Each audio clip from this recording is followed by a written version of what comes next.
salon ya kafu kafu okoti vilain bimi boga na ndenga logique ndenga idéologique chali awa quoi Annette Beauté toujours. Merci mingi bandeko tozali na kati ya salon Annette Beauté pona coiffure ya basi pe mibali. Donc na sengi na bino bandeko ya o bazana ndinga na biso na Vino Saint-Georges o bazana Cesson na les mains tout ça na sengi na bino boya wa pa ya Annette Beauté o tozana place du soleil awa. Donc na place commerciale. Donc si boya wa bote la ndenga na yaki tande na uzonga na uzongi puta na ndenge ya ndenge pena babenga ngaka na bomwana molonza na ndenge bamunza babengi moseka mbuja donc na zongi pinza donc na esengo donc na senga bino awa pa mama Annette Beauté bokuta nyoso bokuta manzaka bokuta suki bokuta oyo makolo tout ça ba coiffure ya mibali ya bati nyoso bokuta yango pona beauté na bino en tout cas il vous a esengo mingi boya mingi bokuta na Montgero na place du soleil awa na arrêt ya bis prairie de Loli na gare à partir de gare za kaka 5 minutes donc matana bis oyo ya bem okiti awa na prairie de Loli na place soleil mon salon Annette Beauté. Naika botali loko kaka ko sala mieux talaka ndenge na yaki na ndenge na komi ndane na changer suki pena masula suki zandi awa pena suki boye awa pa Annette Beauté beaucoup sepela makasi donc suki boye vraiment beaucoup sepela makasi donc makamba suki zandi koto anzaka pe basaka pe manicure basaka pédicure maquillage ba fossile ba biloko na tout bien surtout ezali awa so boye. En tout cas, salon Annette Beauté. Donc na yaki na uzonga sikone singopo tande na zungi penda bunzenga penza na ndenge penda benga ngai molonza na bomwana. Donc lokwa ndenge benga mama biso mbuza moseka Annette Beauté. Bokota ndenge boyaki bozongi na OK Jazz.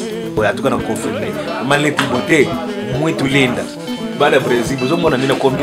Donc j'étais Maman Annette Beauté muito linda. Luka na bino mindondo ebele te. Donc oya ebele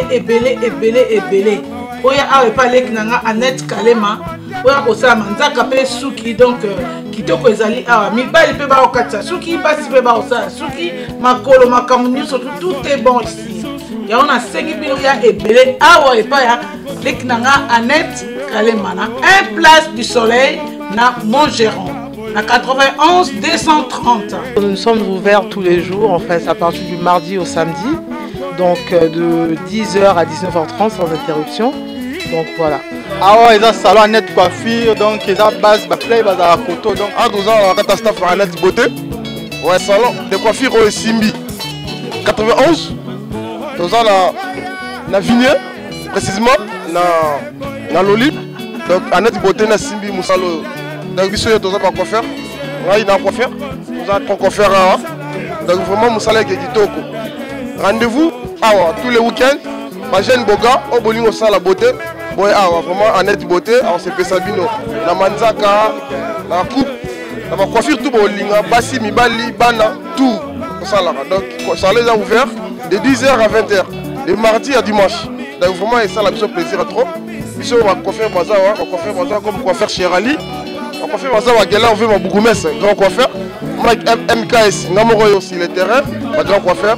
Donc merci à toi quoi. Annette Beauté toujours. Pour sentir au côté ma baie au bimi qui toque. Sur moi c'était mai. Donc vraiment à retour.